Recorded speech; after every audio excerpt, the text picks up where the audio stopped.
আছে। হঠাৎ করে দেখতে পাইলাম একটা পিকআপের সামনে কিছু লাল নিশান। কষ্ট নাকি বাবা? ভিতর দিয়া দেশ বিদেশ দৌড়ানো হয়। বাবারা গভীর মনোযোগ আমার দিকে চান।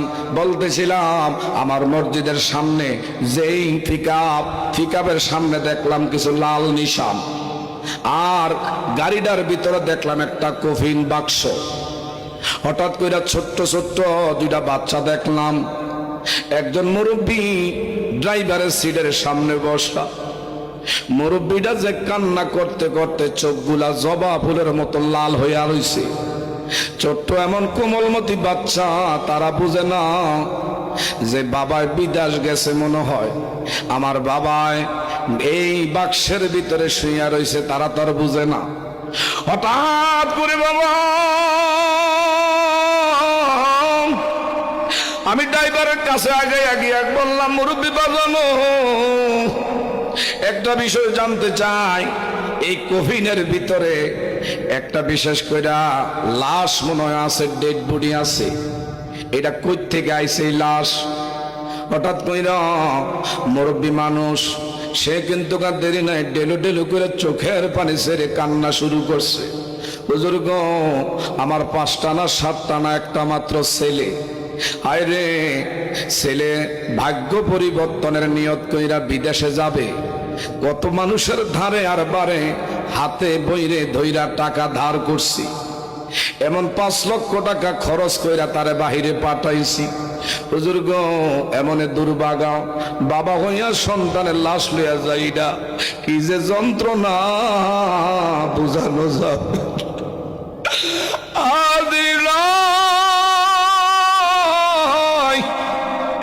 এই মুরব্বী ডেলু ডেলু গুড়ি কাটা কবুতরের মতো ছটফট ছটফট শুরু করে দিলেন।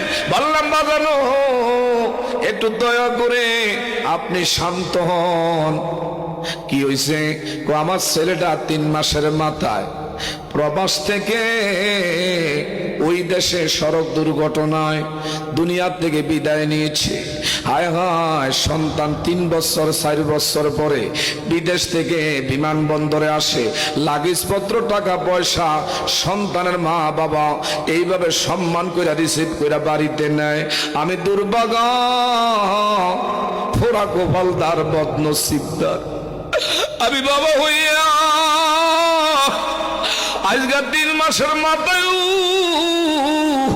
আমার মৃত সন্তানের লাশ কফিন করে আমি বাড়িতে নেই। ছোট্ট ছোট্ট বাচ্চাগুলো আমার দিকে তাকিয়ে রইছে।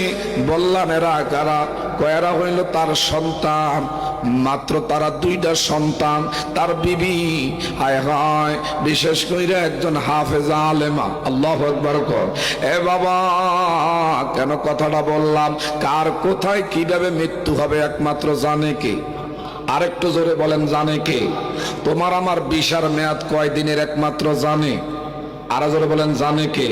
ওয়ামা তাদরি নাফসুম বিআইয়ি আরদিন তামুত। আমার আল্লাহ পাক বলে, বান্দা কার কোথায় কিভাবে মৃত্যু হবে আমার আল্লাহ একমাত্র ভালো জানে। কথা কোন ঠিক না বা ঠিক? এ বাবা, গভীর মনোযোগ। আগামী বছরের মাহফিল পর্যন্ত বেঁচে থাকবো এই নিশ্চয়তা গ্যারান্টি নাই। আইনা মা তাকুনু ইউদরিকুমুল মাউত ওয়ালাউ কুনতুম ফি বুরুজিম মুশাইয়্যিদা। আমার ভাইরা, আমার আপনার হতে পারে এই বসা কারো কারো জীবনের শেষ বসা। আগামী মাহফিলে তুমি আমি কবরে থাকতে পারি। কথা জোরে বলেন, ঠিক না বা ঠিক? এ বাবা, ওই নবীজি ওই যুবকের বাড়িতে গিয়ে মুরব্বীরে বললেন, আমার বাইরে ওই যে ছেলেটার লাশ আনছে। কথাটা এই জন্য বললাম, আমাদের অনেকের সন্তানাদি প্রবাসে আছে না নাই? আল্লাহ পাক যেন তাদেরকে বিদেশের বাড়িতে ছায়া দিয়া রাখে। আরো জোরে কোন আমিন। আল্লাহ যেন তাদেরকে হায়াত লম্বা করে দেয়, বলি আমিন।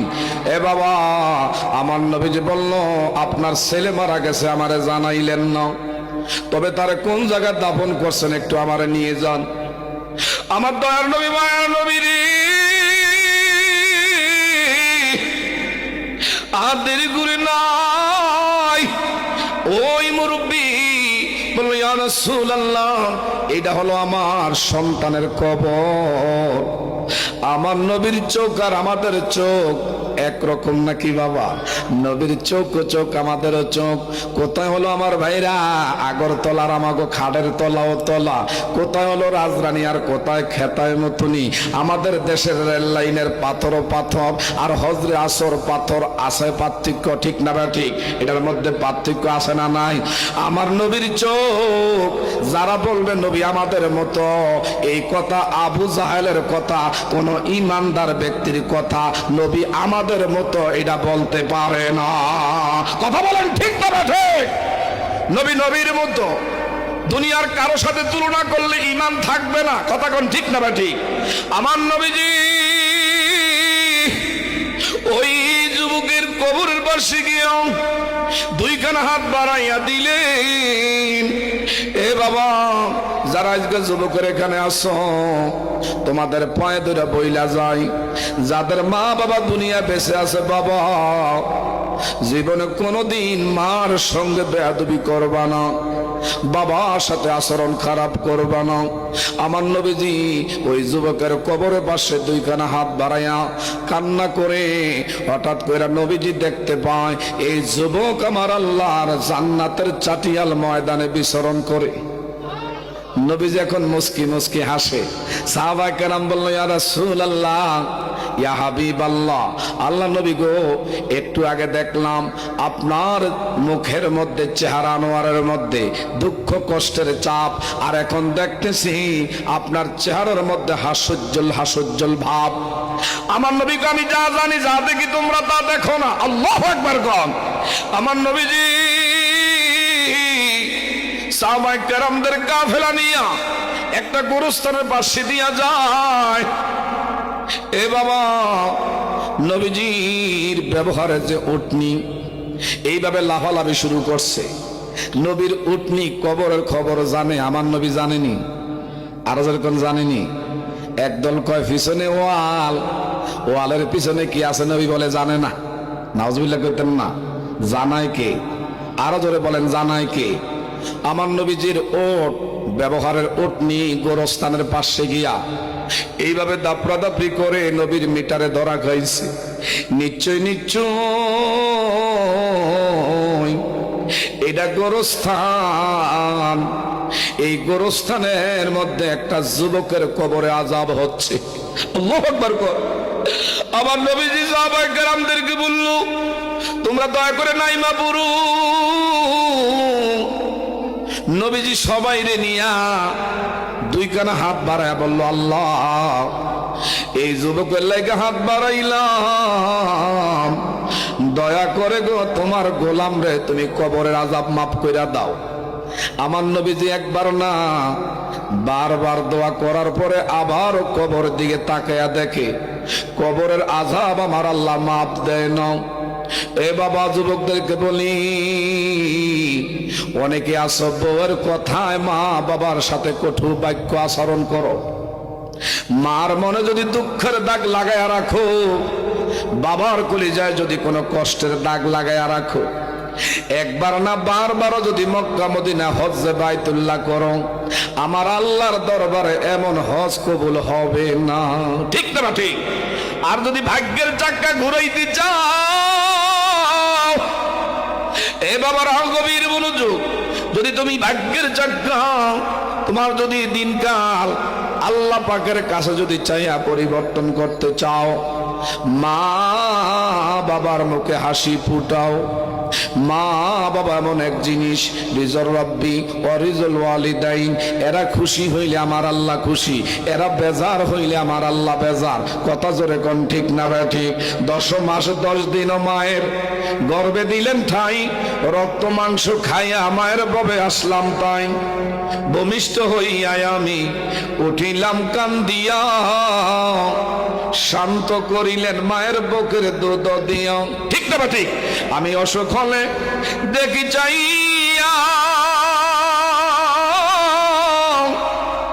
মায়ের রইছে বিছানায় পইরারি, আমায় আল্লাহ লইয়া যাওরি, সন্তানের নিও না, দুঃখের দরদি আমার জনম দুঃখী, হাতে ভরে তেল মাইখা মান দিল শক্ত করি, প্রস্রাব পায়খানায় আমি মায়ের কোলে করি, আমার ওপর সবের কালি বুকে বেশি যায় নয়ন জলেরই, ও মা সন্তানের লইয়া কোলে বলে প্রসব যন্ত্রণা, দুঃখের দরদি আমার জনম দুঃখী। সন্তান যদি কুপুত্র হয় তবু নাহি ফেলে, হাজারো দোষ দায়কে আমায় তবু তারে ফলে। ঠিক না ঠিক? সন্তান যদি কুপুত্র হয় তবু নাহি ফেলে, হাজারো দোষ দায়কে আমায় তবু তারে ফলে। এই হেলালি বেবি বলে জান্নাত মায়ের চরণ তলেরে, আরে খুইলা দেখো বুখারীতে করছে নবী ঘোষণা, দুঃখের দরদি আমার জনম দুঃখী। চিৎকার মেরে কোন মারহাবা। এই মা বাবা দরকার আছে না নাই? এই মা বাবা চাই কি চাই না? কে মা বাবা চাই? দুই হাত বাড়া দেখায়। আল্লাহ, যাদের বাপ মা বেঁচে আছে, মা বাবার চেহারার দিকে মায়ার নজর যদি কোন আসসালামু আলাইকুম আব্বু কেমন আছেন, সঙ্গে সঙ্গে মকবুল হজের সওয়াব আপনার আমল নামা আল্লাহ দান করে দেন। ডেইলি 100 বার সন্তান মায়ের বাবার চেহারার দিকে তাকাইলে 100 নবীজি বলছেন আমার আল্লাহর বান্ডে কোনো কিছুর কমি। বাবা মার মনে কষ্ট দিলে, বাবার মনে দুঃখের দাগ লাগাইলে এই জীবনে 2 পয়সার উন্নতি কখনো করা যাবে? কথাটা বইলে শেষ করে দিচ্ছি, যেহেতু সময় বেশি না। বাবা নবীজি যেই জায়গায় 3 বার দোয়া করলেন, কিন্তু কবর আযাব আল্লাহ ছুটি মঞ্জুর করলেন না। আমার নবীজি আয় হ্যাঁ একবার ডাইনে তাকায়, আরেকবার বাম দিকে তাকায়, দূর থেকে দেখতে পায় একটা বৃদ্ধা মহিলা। আল্লাহু আকবার কর। একটা মহিলা একটা ছুরি হাতে নিয়ে ঠক ঠক ঠক ঠকাইয়া এইভাবে রাস্তার উপরের দিকে নিচের জমিন গোরস্থান, নিচের দিকে আগে আগে আসে। আমার নবী দরুদি নবী, নবীজি উম্মতের কান্ডারি, আমার দয়ার নবী আর দেরি করে নাই।